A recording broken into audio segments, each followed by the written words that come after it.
Halo teman-teman, perkenalkan kami dari kelompok 4 Seminar Manajemen Kesehatan, Peminatan Administrasi Kebijakan Kesehatan FKM Undip ingin menjelaskan tentang diskusi panel.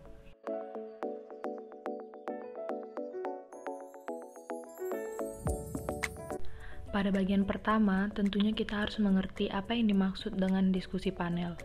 Diskusi panel adalah diskusi yang melibatkan beberapa orang untuk memecahkan suatu masalah, dan biasanya mereka memecahkan masalah ini adalah masalah yang masih hangat dibicarakan dalam masyarakat. Selanjutnya kita mengetahui apa itu tujuan utama dari diskusi panel.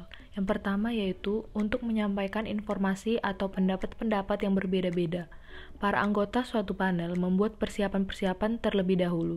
Mereka telah menelaah pokok pembicaraan sepenuhnya dan memang telah menjadi ahli.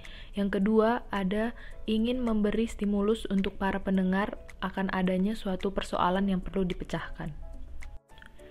Ciri-ciri diskusi panel. Yang pertama, tugas moderator memimpin jalannya diskusi dan menyampaikan permasalahan yang diangkat dalam diskusi.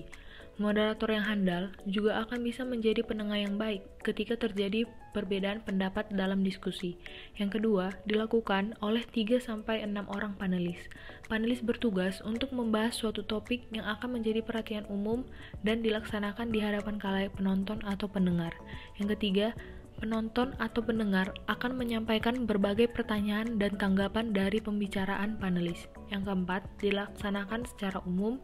Yang kelima, disiarkan melalui media massa seperti televisi atau radio. Yang keenam, diskusi panel terdiri atas 5 bagian. Yang pertama yaitu pendahuluan. Moderator mengumumkan pokok pembicaraan dan membatasi setiap istilah yang membutuhkan penjelasan. Kemudian, memperkenalkan setiap anggota panel dan mengemukakan tahap khusus pokok pembicaraan yang akan diutarakan oleh setiap anggota. Selanjutnya, pembicaraan oleh para anggota panel. Moderator mempersilahkan para anggota panel bergiliran menyampaikan pembicaraan mereka. Ketiga, diskusi bebas. Setelah pembicaraan pribadi, para anggota panel memberi komentar kepada setiap ide anggota panel lainnya, lalu merangkan setiap butir yang memerlukan penjelasan yang lebih terperinci dan mempertahankan setiap pernyataan yang ditantang. Yang keempat yaitu partisipasi para pemirsa dan penyimak. Moderator mempersilahkan para pemirsa untuk mengemukakan pendapat mereka sendiri atau bertanya kepada para pembicara. Yang kelima yaitu rangkuman. Moderator merangkumkan dengan menyatakan butir-butir yang telah disepakati oleh para anggota panel dan juga butir-butir yang merupakan perbedaan pendapat-pendapat atau yang tidak disepakati. Tahap persiapan. Yang pertama, pelaksanaan diskusi panel memilih beberapa orang yang dianggap menguasai masalah yang akan dipanelkan. Yang kedua, menyiapkan ruangan untuk tempat duduk bagi para panelis dan pendengar. Yang ketiga, menunjuk moderator yang akan memimpin jalannya diskusi panel, mengarahkan audiens kepada bahan yang akan dipanelkan, dan memberikan kesimpulan di akhir diskusi panel. Yang keempat, merencanakan waktu yang terpakai selama diskusi panel. Mekanisme pelaksanaan. Tahap pelaksanaan. Yang pertama, moderator mengemukakan bahan yang akan dipanelkan kepada panelis dan pendengar. Yang kedua, moderator memperkenalkan para panelis kepada pendengar dengan menyebutkan pengalaman dan keahliannya. Yang ketiga, moderator bertanya kepada salah seorang panelis. Yang keempat, panelis yang lain sesudah itu mengeluarkan pendapat secara bergiliran. Yang kelima, semua pendapat didiskusikan. Yang keenam, moderator mengemukakan kesimpulan. Yang ketujuh, panel ditutup. Kelebihan dari diskusi panel. Yang pertama, diskusi panel berisi sekelompok individu yang biasanya terdiri dari para ahli, orang-orang awam yang tertarik, atau gabungan keduanya. Hal ini tergantung pada topik yang dibahas. Yang kedua, diskusi ini dapat dijadikan sebagai percakapan responsif yang dijalin oleh pertanyaan-pertanyaan problematis yang diarahkan untuk memperoleh pemecahan masalah. Diskusi ini juga merangsang peserta untuk lebih kritis dan kreatif, khususnya dalam memberikan gagasan dan ide. Yang ketiga, diskusi terasa kaku bila persoalan yang akan didiskusikan tidak dikuasai. Maka dalam diskusi, peserta diarahkan untuk berpikir kritis dan memilih jawaban yang tepat dari banyaknya kemungkinan alternatif jawaban. Yang keempat, diskusi ini memberi alternatif jawaban untuk memecahkan berbagai persoalan kehidupan. Dengan catatan, persoalan yang akan dipecahkan harus dikuasai secara mendalam.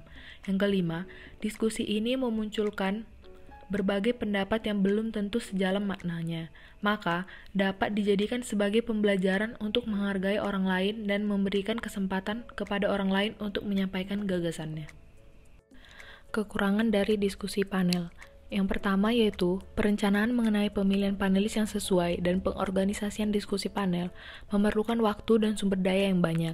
Yang kedua, jika moderator kurang terampil dalam memadu diskusi, maka sudut pandang panelis mengenai tema yang didiskusikan akan kurang tergali. Yang ketiga, informasi yang didapatkan oleh peserta diskusi panel akan cenderung dangkal apabila panelis kurang menguasai atau kurang memiliki pengalaman atau pengetahuan mengenai tema yang akan didiskusikan. Yang keempat, pengalokasian waktu yang tidak merata antar panelis memungkinkan panelis untuk berbicara terlalu lama dan terlalu banyak mengenai tema. Yang kelima, tidak interaktif dengan peserta.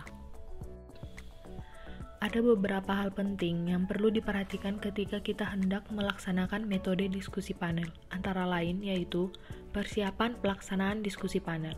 Persiapan yang matang dan terorganisir merupakan salah satu kunci keberhasilan pelaksanaan diskusi panel. Hal-hal yang harus diperhatikan dalam langkah persiapan adalah merumuskan tujuan yang hendak dicapai, menetapkan topik masalah, dan mempersiapkan segala sesuatu yang berhubungan dengan teknis pelaksanaan diskusi, seperti urutan atau susunan para pembicara dan batasan waktu bagi setiap pembicara. Jika pembicara berbicara di depan para peserta, hendaknya waktunya dibatasi karena kalau tidak dibatasi akan banyak menyita waktu. Selanjutnya, fasilitas. Penyelenggara perlu memperhatikan dan mendesain ruangan tempat berdiskusi dengan sebaik-baiknya sesuai dengan langkah metode diskusi panel, yaitu dengan susunan semi melingkar menghadap para pemirsa atau sepanjang satu sisi meja panjang, dan ketuanya duduk di tengah. Selanjutnya yaitu kondisi yang memadai bagi peserta. Agar diskusi panel dapat berjalan lancar, maka hendaknya telah dipersiapkan kondisi-kondisi yang memadai dari para peserta sebagai suatu keseluruhan. Kondisi yang dimaksud antara lain, yang pertama yaitu satu sama lain harus saling kenal mengenal. Tetapi jika terjadi percampuran atau perbauran dalam kelompok diskusi panel, terlebih dahulu harus saling kenal mengenal. Selanjutnya, para peserta harus sudah menyiapkan diri. Mereka sudah siap untuk menjadi peserta diskusi dengan mengetahui benar masalah dan hal-hal yang dapat disampaikannya, sehingga dengan penuh keyakinan dan kepercayaan diri menyumbangkan pikirannya terhadap masalah yang didiskusikan. Selanjutnya, peserta berusaha berpikir dengan bijak mengenai masalah dan harus menilai pembicaraannya dari kacamata ide-ide dan fakta baru yang berkembang dalam diskusi. Selanjutnya, para peserta cukup sabar dan pandai membawa diri. Diskusi menjadi bermakna jika peserta dapat menjadi pendengar yang baik, memahami segala sesuatu pembicaraan dengan cermat, dan menggunakan kesempatan bicara yang tepat untuk mengajukan pokok-pokok pikiran. Dengan demikian, diskusi menjadi berharga karena para peserta memiliki sifat sabar dan pandai membawa diri, sehingga dapat menarik perhatian sesamanya. Selanjutnya, para peserta diskusi panel harus mengembangkan rasa kebersamaan kelompok. Jika dia berbicara, pembicaraan dihadapkan kepada sesama peserta, bukan satu atau dua orang saja. Bicara dengan tenang, dengan menatap, dan dapat menghargai serta menghormati pendapat pembicara-pembicara lainnya. Yang terakhir, yaitu diskusi panel harus tetap berpegang kepada pokok masalah. Hendaknya mereka merasa bebas untuk bertanya atau mendapat penjelasan satu dengan yang lain mengenai hal yang kurang jelas dari pembicaraan yang sedang berlangsung, sehingga setiap pembicaraan menjadi jelas.